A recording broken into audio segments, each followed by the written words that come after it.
Hi, I'm Geoffrey. Welcome back to Nightfalls. Come, settle in for tonight's calming meditation and soothing bedtime story. As always, don't worry if you fall asleep before the end. You can drift off whenever you're ready. Join me beside the fire tonight as I tell you of the evening in Nightfalls I hold most dear. This is a story of family, chosen family. On the evening of Dhvani's return to Nightfalls, she, Anwen, Lyra and I exchanged stories from our past over the campfire. That night, I learned that even those you know best can surprise you and tell stories you would never have thought to write them into yourself. We are each, of course, the author of our own adventure. And that evening, I felt rather honoured to leaf through the pages of their pasts. Before I begin my story, why not take a moment to relax? Start by stretching your arms and legs out, however feels best for your body. Now, roll through your joints gently and feel the pressure that is mounted upon them during the daylight hours begin to dissipate. As your body falls back into alignment, come to settle in a comfortable position. Allow your eyes to drift closed as you find stillness for perhaps the first time all day. Lying there relaxing, draw a deep breath in and release the muscles of the face. As you exhale, soften the muscles of your jaw and allow it to hang loose. Let your tongue fall away from the roof of your mouth and take a few moments to simply be, to breathe. Feel the air drifting ever so effortlessly in through your nose and out through your mouth. Each cycle of your breath draws you deeper and deeper into a state of relaxation. There is nothing for you to do and nowhere for you to be. Tonight, there is only you as you are, in the present moment, unfiltered, unburdened, and uninterrupted as you drift towards a peaceful night's sleep. With each in-breath, feel yourself drawing the night closer to you.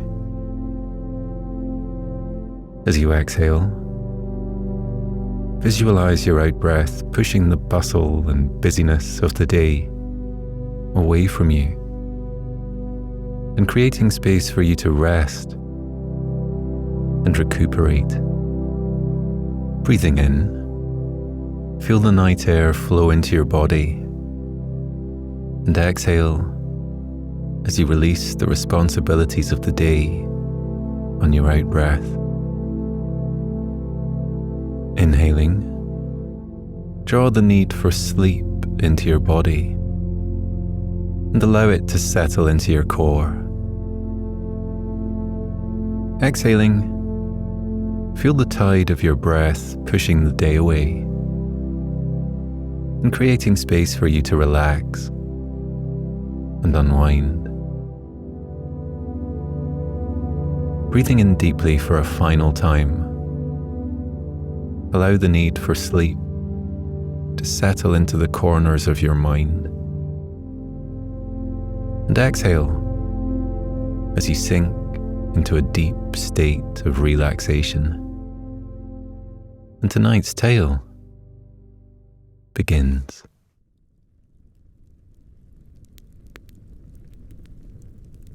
I hadn't expected that evening to be quite so eventful, but it transpired to be one of the greatest memories I have. In all the time that has passed since, I still find my thoughts twisting back through time and revisiting the evening that Dhvani finally returned to Nightfalls. That evening had begun just as any other. Lyra had wandered up to the clearing, which I do suppose made for a slight change, as I had noted by then that she much preferred receiving guests over visiting Otto, Anwen and I further up the mountain in Nightfalls. It didn't matter so much to the rest of us really, for Lyra had a way of making herself at home, and indeed appointing herself head of the house, wherever and with whomever she found herself. Anwen and Otto were already lounging beside one another in the shallows of the lake as I cleared away after dinner. Lyra had wandered just shy of the campfire and gotten into a deep discussion with a juniper tree she seemed to understand in full. I'd have to ask her how she learned to converse with the flowers by the falls another day, for it was a fact that went forgotten as I looked at the fruit blossoming at the top of the tree and noticed the familiar colours of a kite drifting through the sky towards Nightfalls. I hadn't seen Dhvani's paraglider in months when I noticed it drifting over the hilltops that evening and found myself awash with joy. She had, of course, said that she intended to return to the falls, but I hadn't known for sure, and so, as most do, I'd resorted to hoping as quietly as I could that our time together had meant as much to her as it did to me. It wasn't long before the technicolored kite had captured the attention of Anwen, Lyra, and Otto too. The three of us stood by watching as Otto, who had no doubt caught scent of Dhvani and her kite, began bounding up and down the stretch of sand beside the lake. Lyra looked more than a little confused as to who might be joining us, and watched intently as Dhvani drifted down onto the clearing in the same wide and swooping circles I'd seen the owls make 1,000 times before. As her kite came to land softly on the golden sands of the beach, and as her face came into sight, I found myself caught up in her eyes and stumbling over her smile all over again. My friends followed me along the beach towards the purple and red kite that rested upon the sands. Dhvani smiling at me as she was, I didn't quite know what to say at first, though I often felt in her presence that I actually needn't say anything at all. "Well, aren't you going to introduce us?" Lyra chided, clobbering through the silence in a way that only those old enough not to care what others might think are able to do. I was glad of the interruption in truth, for I had been far too busy grinning back at the paraglider to make any introductions. "Dhvani, these are my friends Anwen and Lyra," I got out, glad not to have garbled my words as I thought I might. "It's lovely to finally meet you," Anwen called. "I've heard so much about you." And though it was true, she had indeed been subject to much rambling and speculation over whether or not Dhvani might return, I was rather wishing she hadn't given me away. It was then, in that bated quiet, that Anwen had thrust the four of us into, that Dhvani pulled a bag of marshmallows from her rucksack and suggested we toast them over the campfire. I gave her a quizzical look. The notion seemed to have come from nowhere, and so too had the marshmallows. But as we wandered over to the fire by the beach, she explained that they're the perfect treat for those wishing to travel light. I realised, as we settled ourselves beside the fire, that Lyra likely hadn't seen the light pink sugar puffs in several decades. And perhaps that was why she seemed to be in such a rush to open them. Keen not to keep her waiting a minute longer, I set about finding some sticks for us to toast the marshmallows on. My search was short-lived, for autumn had already begun to creep upon the trees around the clearing, leaving foliage and fallen twigs to bed the forest floor. Autumn would eventually wash the green from the leaves and bronze the land around me in its entirety. But in that moment, I relished what could only have been the first breath of the new season. I sensed by then that the fall golds would glitter in nightfalls. I imagined that the full flare of the season would be crisp, but never cold.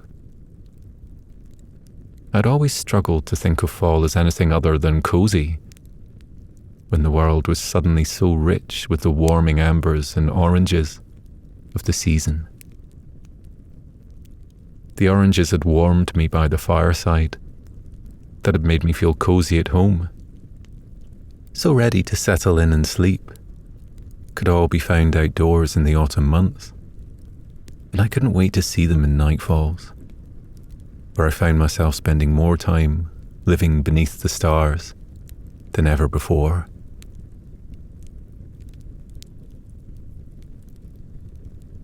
When I finally returned to the campfire, Lyra had pulled up a stool for Dhvani. The older woman's bright blue eyes implored me to take the seat beside Dhvani for myself. I might have been too polite to ordinarily, and insisted Lyra took a seat beside the fire, whilst I went in search of another for myself. But I had learned that when Lyra insisted upon something, it could be rather difficult to change her mind. I sensed that an element of Nightfalls had crept into her over the years, or the energy of the place at least, for Lyra could be just as uncompromising as the mountains that block out the last of the evening sun and shroud the clearing in shade every night. I settled myself on the stool beside Dhvani and began to hand around the sticks I had foraged for. Lyra pulled a small glass vial from her pocket and poured it onto the ground before her feet.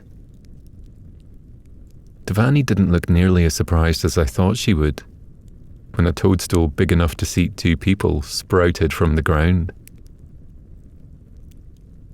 Since we met, I'd often found myself wondering about Lyra's past, about how she might have come to make her home in Nightfalls all those years ago.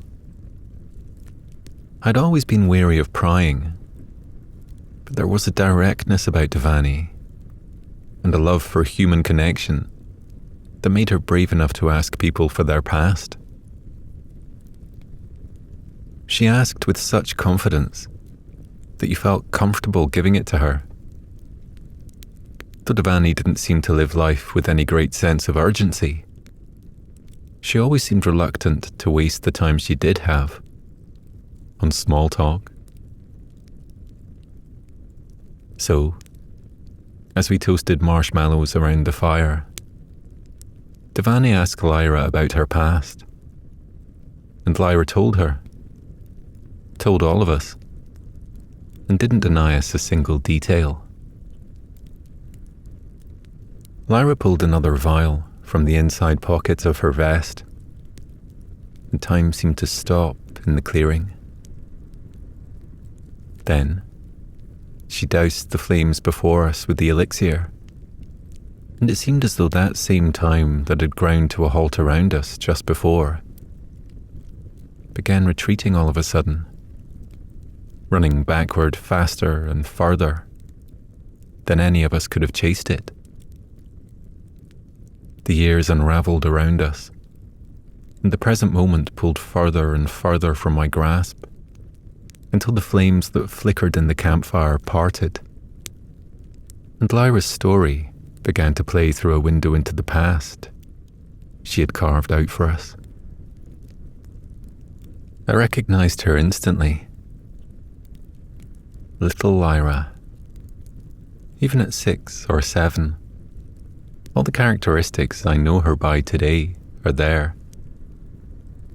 The unkempt hair, the bird-like features, the coat pockets crammed full of oddities and essentials. A tatty boater hat flopped upon her head, and she grinned wide as she followed an older woman with the same blue eyes as her into the mountains. Despite the striking similarities in their smiles, there remained a few marked differences between Lyra and her mother.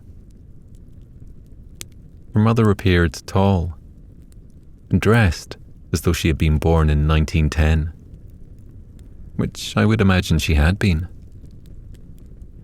Lyra's mother wore long skirts that she bundled up and tied in a knot at her side as the pair wandered deeper into the woods, and the mud began to squelch underfoot. I always enjoyed the visits my mother and I made to these mountains. But at that age, I couldn't understand why we had to wander so deep into the forests to forage for flowers and herbs that never ended up in any of the food we ate. Lyra smiled, watching her past play out in the flames. Those trips were our little secret, my mother used to say, as we wandered back home, and she tucked the herbs into the very back of the pantry to dry out. When I was learning to read, I used to skim through the books my mother kept on the mantel beside the fireplace. At first, I was really just looking at the illustrations. It seemed that they were all hand-drawn, and I thought them rather beautiful. It wasn't until I was a little older and my reading was a little better that I came to truly understand the book that had been sitting open in my lap every evening for years. It was through that spell book that I came to understand my mother. And moons later, when the penny finally dropped, and I realized what she was, I came to know myself a little better too. My mother welcomed the term witch in certain circles, and was happy to be referred to as such. The magic she practiced aided many, and her talents were well known throughout the town. She told me once that things hadn't been quite so easy for her mother. Personally, I've always preferred the term wise woman, but I was too young for my thoughts on the matter to be fully formed back then, and indeed my nose for herbs didn't develop for years after my lineage was revealed to me, as is the nature of this kind of power. Years later, when my own life had become as much about the study of botany as my mother's had been, and I was as well versed in the ancient texts that had been passed down through the generations of my family, I found myself making the trip out into the mountains alone. Up, up, up into the mountains I would wander, and then down, down, deeper down into the clearing I would go, pressing further into the thicket, where the better herbs grew with every passing visit. Eventually, I found myself wondering what it might be like not to leave the falls at all, not to have to make such a long trip each week. I began working on a potion to grow my own home beside the falls years before I was able to move in. I remember making it clear as day. I ground up the wolfsbane idly, the dream that I might live here. Just that back then. A dream. I thought about it. I fantasized.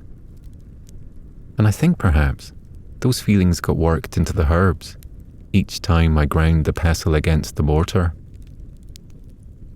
The weather was fair that day, so I'd elected to cook up the elixir in the woods.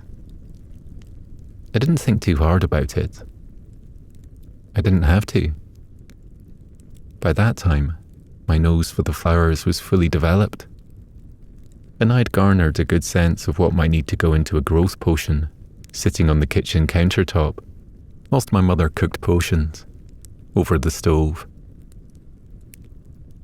I was just working, toiling, learning the craft, dreaming absent-mindedly about a life here in Nightfalls.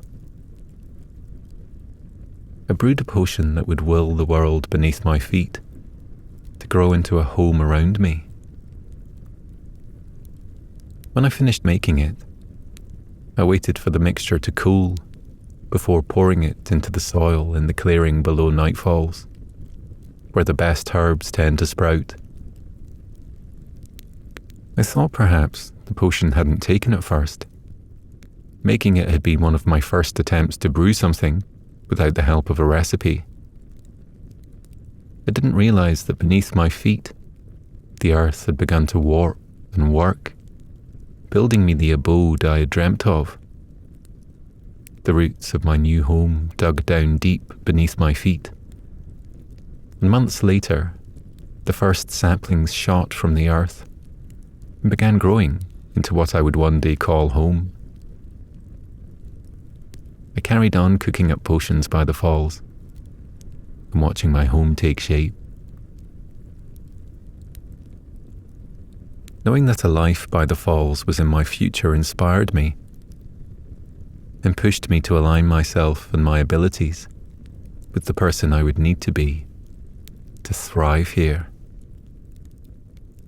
Years passed like that as the house grew and I grew beside it, honing my craft. By the time I felt ready to move to the falls permanently, my house was ready too. The roof had filled in. Wildflowers had grown to carpet the floor.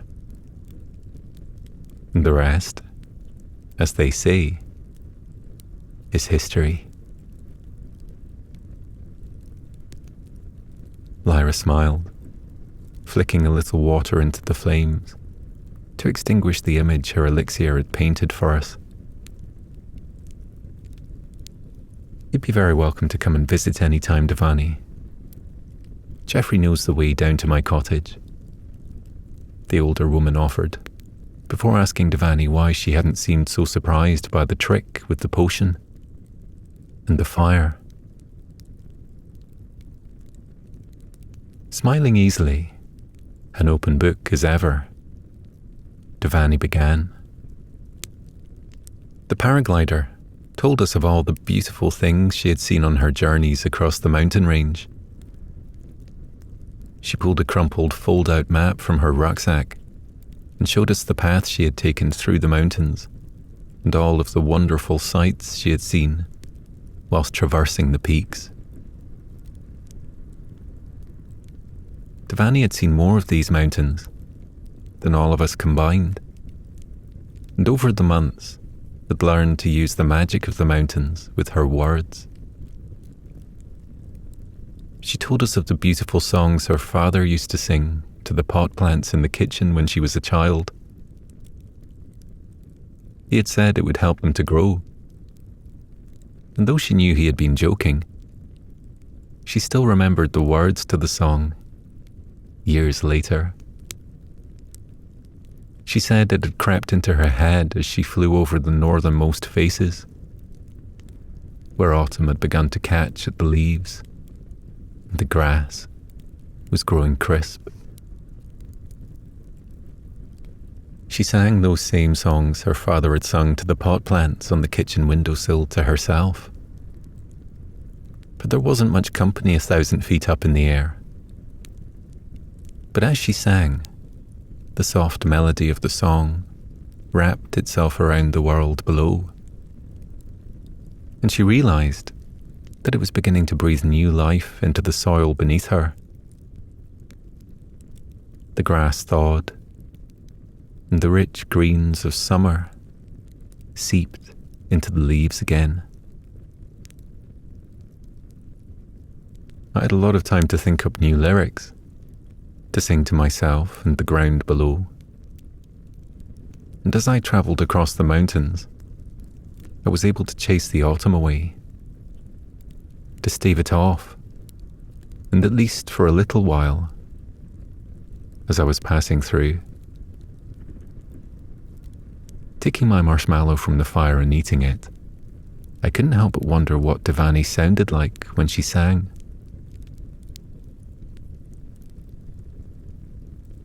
Anwen had been nursing the same marshmallow the entire evening, periodically toasting it and pulling it from the flames to see how gooey she could make the thing without it melting completely off its stick. She wasn't interested in eating it, for Anwen didn't seem to need the same kind of sustenance as the rest of us did. But I hadn't wanted her to feel left out, so I'd handed her a stick nonetheless. When her marshmallow finally melted into the flames and bubbled over the kindling, she began to tell a story of her own. Anwen's story was, in a sense, Lyra's story too. She told us of Lyra's mother, Irene, and her mother's mother, Willa.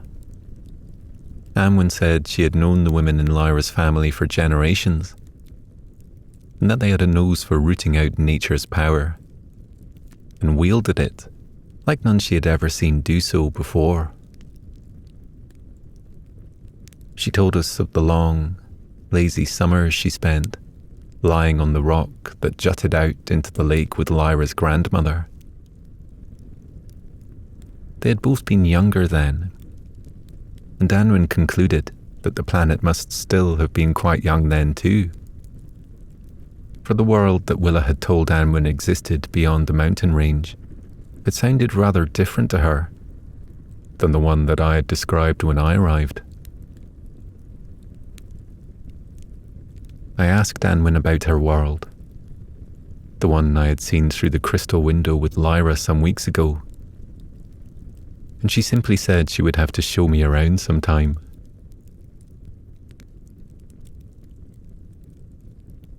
When the marshmallows were all gone, Anwen retreated back into the lake, and Lyra began her journey home. Otto was already snoozing on the beach when Dhvani and I joined him and stretched out upon its sands. Together, we fell into a comfortable silence, staring up at the night sky. I don't know how much time had passed before Dhvani turned to face me and said,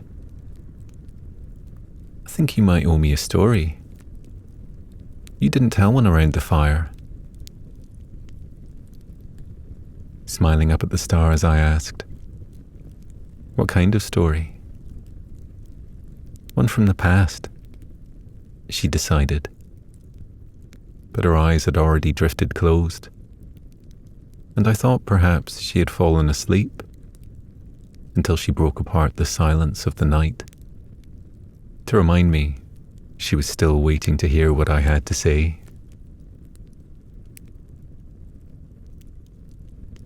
Drawing in a deep breath, I told Dhvani of my travels, of the places I had the honour of visiting before I rediscovered Nightfalls, all of which had been beautiful, but none of which had ever compared to the clearing in my eyes.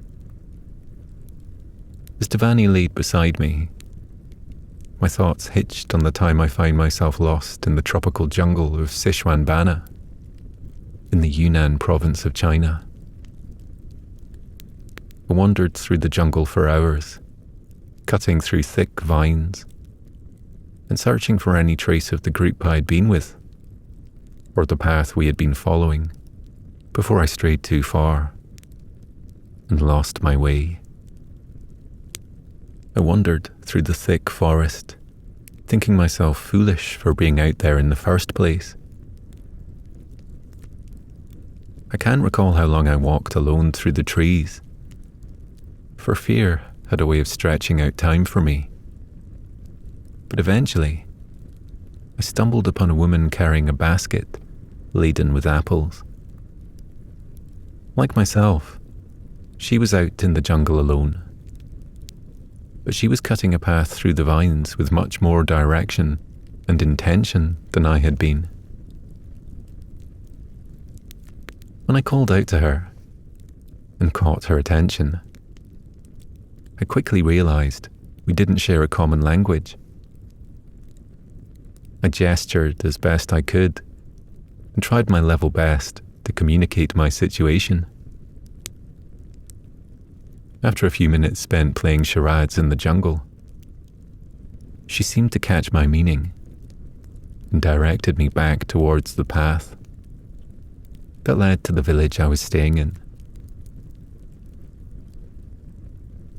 Whenever I'm reminded of that day, I can't help but think that life has a way of intervening when you're traveling in the wrong direction, of gently nudging you back onto your path.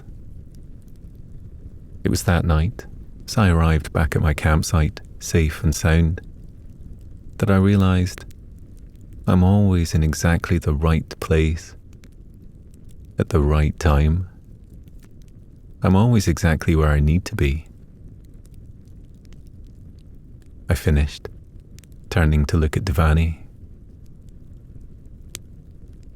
She drew a deep breath in, feeling the evening air wash in and out of her lungs, before she turned to me and said, "I don't know if I'm exactly where I'm supposed to be, but I do know that I'm exactly where I want to be."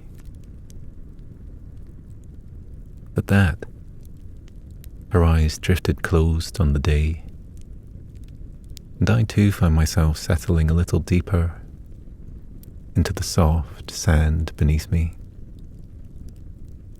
and drifting off into a peaceful sleep.